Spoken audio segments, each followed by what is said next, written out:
evening, heathens. Thank you so much for joining me tonight. Tonight, I'm talking about my top 10, my 10 favorite books with a few special mentions and some cheating. It's been a great year. I posted my year-end kind of wrap-up and 2025 plans. It's been a fabulous year for reading. I also posted my top 10 horror books, so I haven't included, I don't think, those in this list because I didn't want to just keep saying the same thing over and over again because that's kind of boring. But really, truly, I really struggled to pick just 10 books because I loved so many. I've also got some special mentions. I've also got a couple of non-fiction books. So I think I'm going to include these a bit more going forward. And I didn't really put this in my video in my kind of 2025 reading plans, but sort of thinking about and kind of organizing what I want to do. I want to do more non-fiction. So I've got a couple of non-fiction books that I want to recommend. Actually, hell, let's just do that now. So I do read a lot of non-fiction. I read a lot of non-fiction mainly around fashion, art, and the occult, sort of the occult, Satanism, witchcraft, all of that. So if you're interested in any of that, I might be doing a few more videos. But the two non-fiction books I've kind of got here are this one here. This is Style and Substance, and it's edited by Bay Garnett. And this is such a great book. So the kind of the strapline on this is why we wear what we why what we wear matters. That is a tongue twister. And I haven't even had a drink. I should have a drink. So why what we wear matters. So this is basically a book of essays by different people, kind of in the fashion industry, people that are known for their style. So you've got this is Sebastian Horsley. He does Makita Oliver. In the UK, you may know who she is. She's like a TV celebrity. I think Oscar Wilde. So you've got both living and dead. You've got just this one is really interesting. This is Hans Christian Andersen on Red Shoes, obviously included in the fairy tales. But it's basically a selection of essays about style and about what we choose to put on our bodies actually means something. I think particularly style and clothing and an interest in clothing is often seen as frivolous. It's seen as airheaded. It's seen as a woman's thing. Although most top designers are men, so you know. But it's seen as something that's quite vapid. And I think the exact opposite. I think fashion can be art. And fashion and how you choose to present yourself in the world.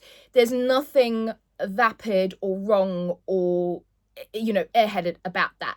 And I just think that this is amazing. It's a really great book. So if you're interested in anything like that, I would highly recommend it.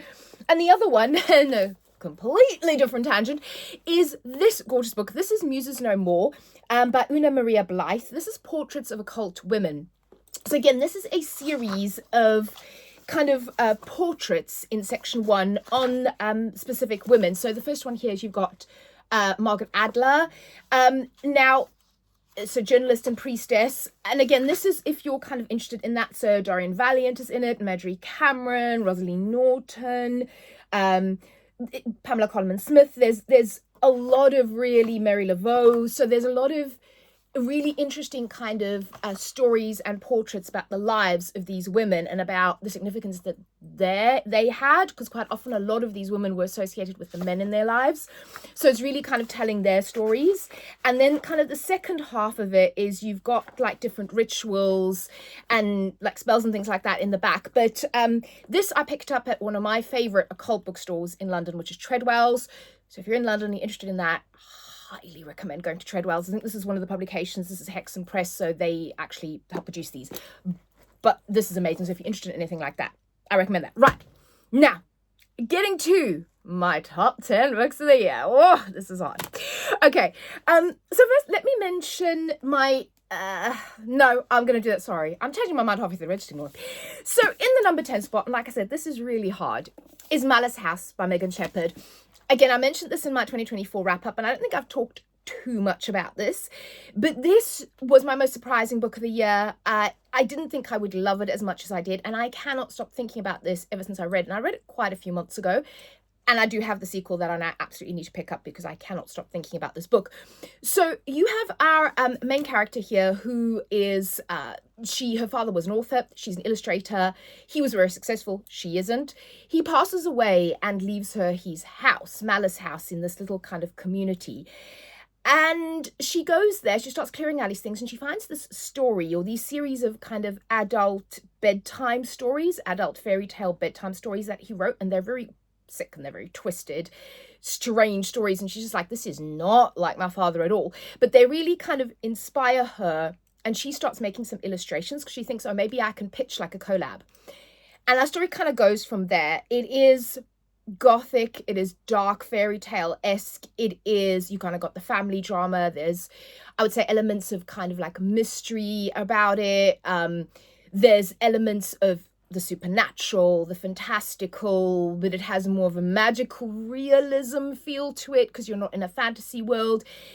It is mind-blowingly wonderful. There's a beautiful familiar relationships in this as well. I loved every single second of reading this book. And again, this is one that I want to reread. So what I've really done with these books as well is, when looking at my top 10, I was looking at books purely, do I remember them and have they sat with me? Do I remember the characters? Do I remember the storyline? Did it affect me in some way? And if someone said you had to reread 10 of the books that you've already read, which would be the ones? And these would be the ones that I would choose to reread. So, and like I said, for me, rereading is quite rare because I like getting to like the new book. I want to read everything I have in my library, which is a lot of books. I might do a video on that. Hey. But yeah, these are the books that I want to reread. So I hugely recommend this if you like any of those themes or genres.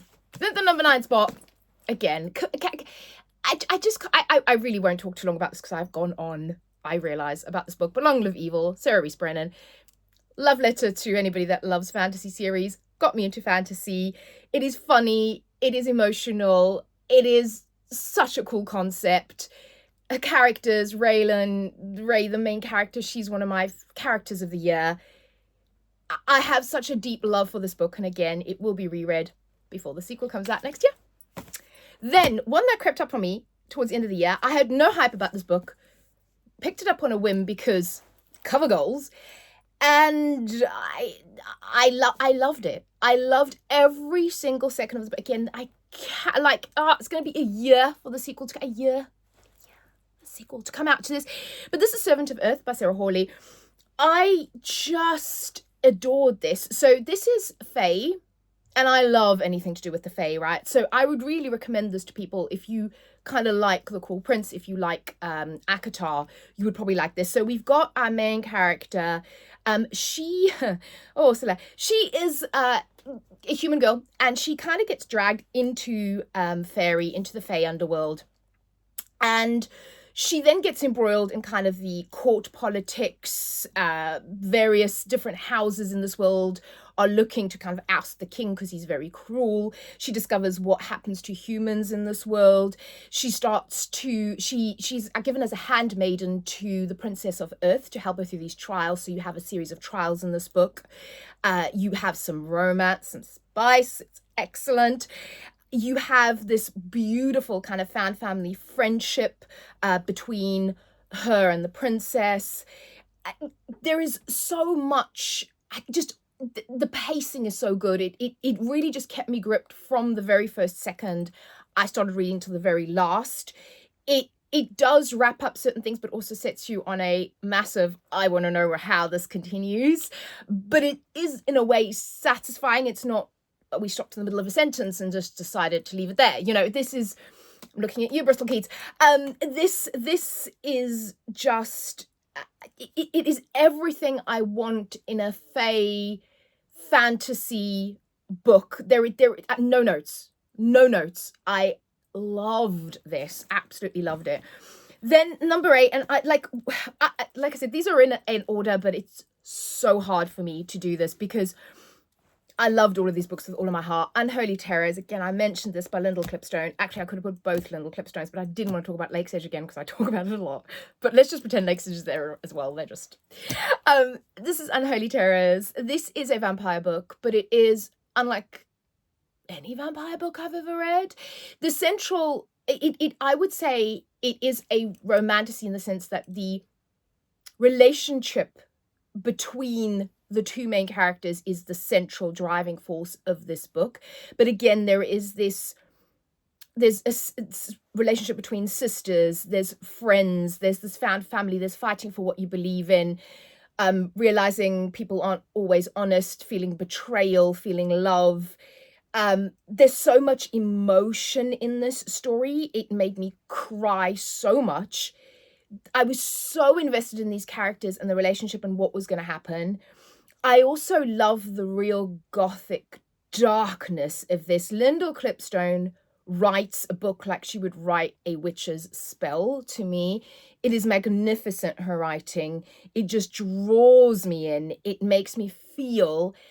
And the magic that they use bone magic and blood magic. The description, again, from the very first sentence, when the armor of these girls who are fighting is described, and they're wearing these like one almost created like this breastplated armor made of bones, and then they activate their bones with their blood and their magic, and it's just, the atmosphere is so dark. It is delicious. If you like that kind of dark gothic fairy tale with an aching romance in the middle, and Revell, oh god, Revell.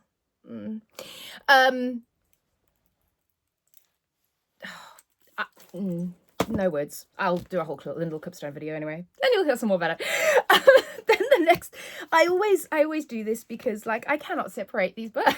Just keep, they're always on this. But again, if I talk about Nocticadia by Kari Lake one more time, someone's going to throw something at me. But I adore this book. This is dark romance, dark academia, like medical aspects. So it is about Lilia and Deverick, or Dr. Death. Yes.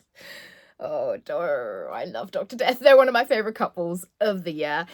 He is a professor at the school, and Lilia is really struggling, and her mother passed away a few years previous of, everybody thinks was suicide, but Lilia is convinced that there was this particular disease, and she writes a paper about it, and this paper gets her into this very, very exclusive school.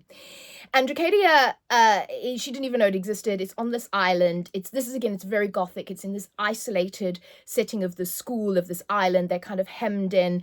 There's all these secrets that swirl around the island, but there's also all of this talk about what's really going on, what kind of research they're doing. Deverick is called Dr. Death because there were rumors about him. And their romance, it's delicious. It is so slow burn, and so delectable. And he is such a toucher and you die. And I just absolutely loved it. I couldn't get enough of that book. 600 odd pages, literally from beginning to end. And I can see it's got one of my plaques in it because it won one of my alternative Goodreads Choice Awards. Then Gothicana by Runix is kind of in that same vein.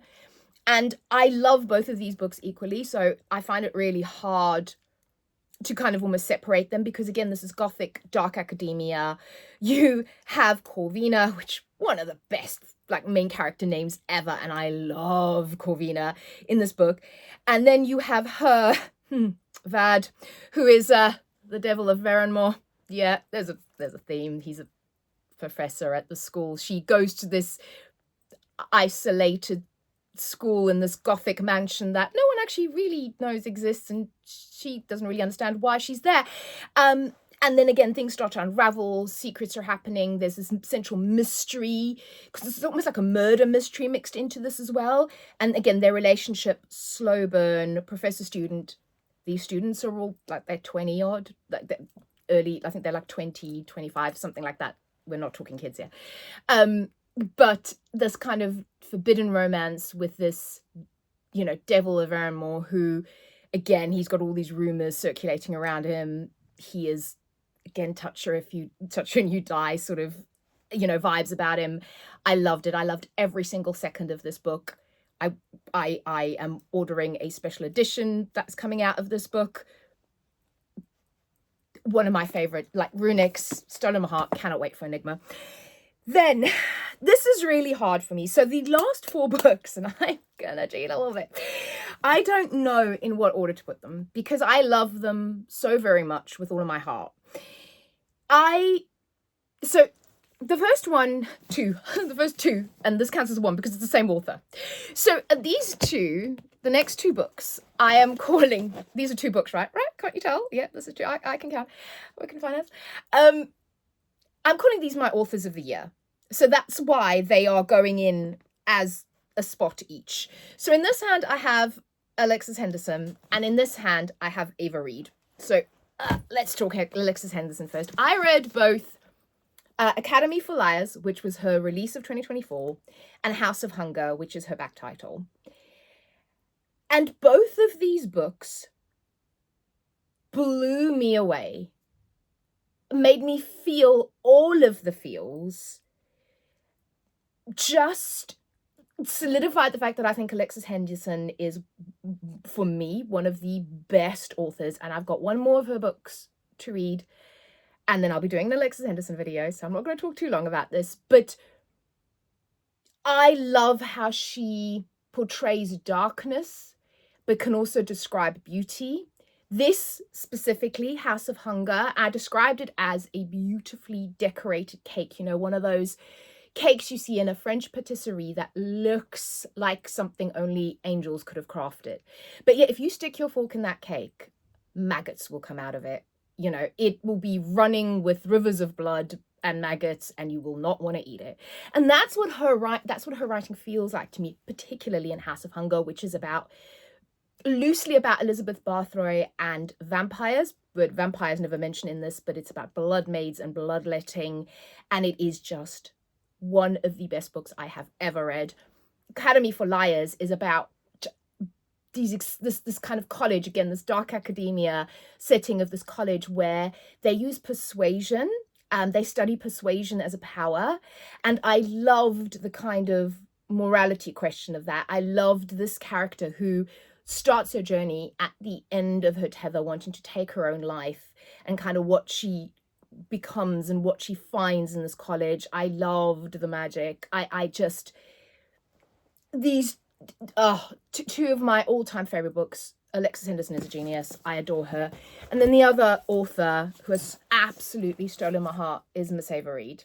So her 2024 release, Lady Macbeth, I adored. This is a gothic feminist take on Macbeth. I've got some other Macbeth take books that I'm going to be doing. Again, I mentioned in my previous video, I'm going to be doing a lot about retellings. I'll be reading a lot of retelling books and be doing some videos on this.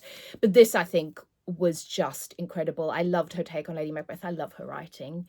I adore her writing. And this even had a dragon in it. So I absolutely adored this book. Then A Study in Drowning, and I'm so glad I get to show off this. So I managed to find, because, can I just say, Ava Reid's books deserve better covers. That cover for Juniper and Thorn is hideous. I'm sorry. Whoever does Ava Reid's covers, Lady Macbeth, stunning. Special edition of Study in Drowning, stunning. Normal edition of Study in Drowning, hideous. Juniper and Thorn, Wolf and Woodsman, hideous. Okay, so I'll get off my soapbox. Her books deserve better covers. But this one is, look at that, isn't that gorgeous? So this is, again, it's like a dark academia book about a girl who is in a world where women are not allowed to study literature, so she studies architecture instead.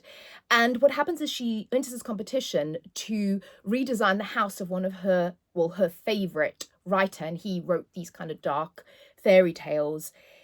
And she kind of goes to this house, and then what she discovers, and she also then meets a boy from the college who is actually a literature student who is doing a paper on this author. And again, the kind of the secrets and lies, there's hard-hitting topics, as they always are with Ava Reid books. So I would definitely look up trigger warnings, well, for both Alexis Henderson and Ava Reid. But this, just the atmosphere of this kind of the rain all the time and this almost drowning house, mirroring the inner turmoil and drowningness of our character. And this is getting a second book next year. I am beside myself. Like, she's actually releasing 2 books next year. I am literally beside myself. I cannot wait. But yes, also I just want to show off this gorgeous edition. And then probably what is my this is one of my favorite books of all time now. Literally, this goes on my top 3 books ever. And that is Juniper and Thorn. This is so dark. This is exactly what I love. It's a dark gothic fairy tale at its core. A million trigger warnings. There is so much to unravel and unpick, and the emotional turmoil and what these characters go through. She is not afraid to put her characters through it, okay? And this was my kind of comment on the S.T. Gibson books. Like, I wish Ava Reid wrote the S.T. Gibson books, because Ava Reid's not afraid to really delve into that darkness. And it is gut-wrenching, and it is beautiful. And this is kind of like a fairy tale story of these 3 sisters that are locked away by their father, and their father is a mage, he's a magician, and he kind of keeps them in order with fear and magic. And then it's basically about these girls trying to break free, and what happens when they do, and also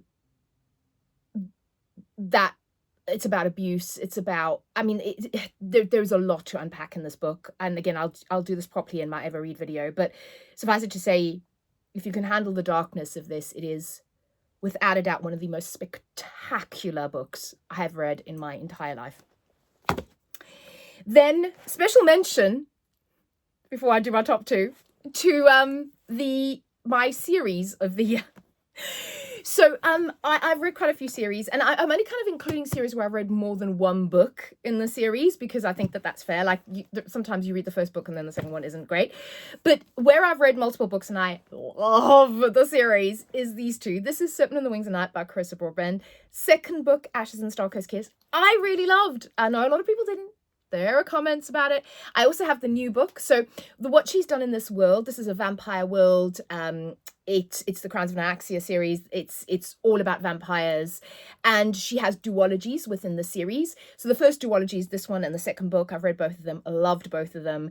The relationship in here, I absolutely love. There's tournament in this. The romance is slow burn. The second one, there's war. There's, again, we build on those characters. We build on that romance. I loved both novels. I love these characters, and I cannot wait to read the first book and the next duology, so I can kind of delve back into this world, because the character that we got introduced here is the main character in there, and I'm hoping it's going to be just as good. And then Light Lark by Alex Aster. Again, I've talked about this ad nauseum, but I adored Light Lark. Nightsbane was phenomenal. I have the 3rd book to read. Just see it over my shoulder there, and I will be doing a whole video on this, because I adore Alex Aster's writing. I love it. And then my top 2 books. Okay. So this is probably not going to come as much of a surprise. And again, I can't really decide which one I like more. And part of me says Quicksilver, but that may be recency bias. But the other one is A Court of Mist and Fury. I have completely and utterly fallen back in love with fantasy romance, and the Fae this year. So again, Servant of the Earth. These 2 books are perfection in terms of the fun, the enjoyment, the emotional roller coaster. I went, this book, oh my. And actually, the 3rd book is I don't know, that may even be worse, but the emotional roller coaster that both of these books took me on. I mean, I am wearing my Valaris t-shirt just in honor, so to the stars who listen and the dreams that are answered. I bought merch. I just absolutely love these, so I don't know if I have to really explain this. I'm sure most people know A Court of Thorns and Roses. This is actually book 2. I like the first book, but book 2 and book 3, phenomenal. And I feel like kind of feel like this one's my but I don't know, but yeah. So these are fantastic. It's about Feyre, and in the first book, actually, she has a love interest, and in the second book, that love interest changes. So I'm thinking, if you want to read it, I don't want to give it away, but Yeah. This just takes you through so many emotions. I love Farah as a character. She goes from being desperate, hungry, trying to fight for her family, to really kind of coming into her own power by the end of the third book, and just really loving who she is. And she comes from a place of hating who she is to kind of loving who she is and accepting herself. And I think that's incredible. I love that her journey, all of the characters, particularly of the Night Court. Who doesn't love the Night Court? It's just Fae romance perfection. And can I just say, people will always go, oh, but it's just smut. It's not just smut. Just FYI. Actually, the first book, there's almost no smut in it. Very, very little. There's a lot of plot. Just say. And then Quicksilver, again, I will not talk more about this because I went on about this ad nauseum in its own video where you can watch that, but just Fae, Shadow Daddy, dark romance, adventure, fighting, vampires. Perfect for winter because it's like the winter court. The best male character of the year. Well, Rhysand in ACOTAR, and of course my beautiful Mr. Kingfisher. I love this. And then I've got special mention. For 3 books because I kind of... the first one, again, I haven't talked enough about this book, is Strange Beasts. This is Susan J. Morris. This is so cool, and I don't hear people talk about this at all. So please read it, more people. This is, I mean, it was described as an absolute joy by T.J. Klune, and it really is. It is a bringing together of the worlds of Dracula and Sherlock Holmes. And our 2 main characters are like the family or the descendants of sort of Van Helsing. Not Van Helsing, sorry. No, is it Van Helsing? No, she's not Van Helsing. She's Harkner, Samantha Harkner. And then you have Sherlock Holmes is so like Moriarty's daughter in this, yeah. And it is so much fun. They go on this kind of, they're part of this kind of paranormal MI5 type of thing, and they have to investigate some killings, and they end up going to Paris to invest in, this is like Victorian era. Their friendship is adorable. There may be some sapphic love going on in this, and it kind of really sets you up. I think I really hope she's going to be writing another book, because I think it would make a fantastic series where they go on a series of kind of adventures. There's also kind of an underlying mystery about their families and their backgrounds to it, which is really fun. And then The Road of Bones by Demi Winters. This, I'm so excited to see. The sequel comes out in, I think, February. It comes out really early. I think it's February, because this hasn't been that long. This is very recent, and I think the sequel is coming out in February, so I cannot wait. I love this. This is Viking inspired, again, fantasy. There is adventure. The main character, I loved her. She was a soft main character, but she learned to fight for herself. I loved the romantic entanglements. I loved the Axeblood crew, who are this kind of crew of mercenaries she travels on the Road of Bones with. I loved the whole intrigue of this world. There's a lot about magic and witch killings and things like that. It's just, I just enjoyed every single second of this. And again, I can remember it, right? I remember the story. So I cannot wait to read the second book. And then, of course, I'll end on Immortal Dark by Tigers Germa. Again, I've talked about this ad nauseum. This is dark academia, vampires, just enemies to lovers, Sisenios, he's great. This is just this kind of tangled web of vampire intrigue, this university, a girl looking for her missing sister and really understanding what her family is all about, and this kind of law that they have, and this all the law around the vampires, the law around this kind of university society and the families that essentially look after the vampires. I loved it. Again, I know some people really didn't, but I just absolutely adored it. And again, cannot wait for the sequel to come out. And that's it. Tell me what you think. What was your favourite book of the year? And I'll speak to you all soon. Bye.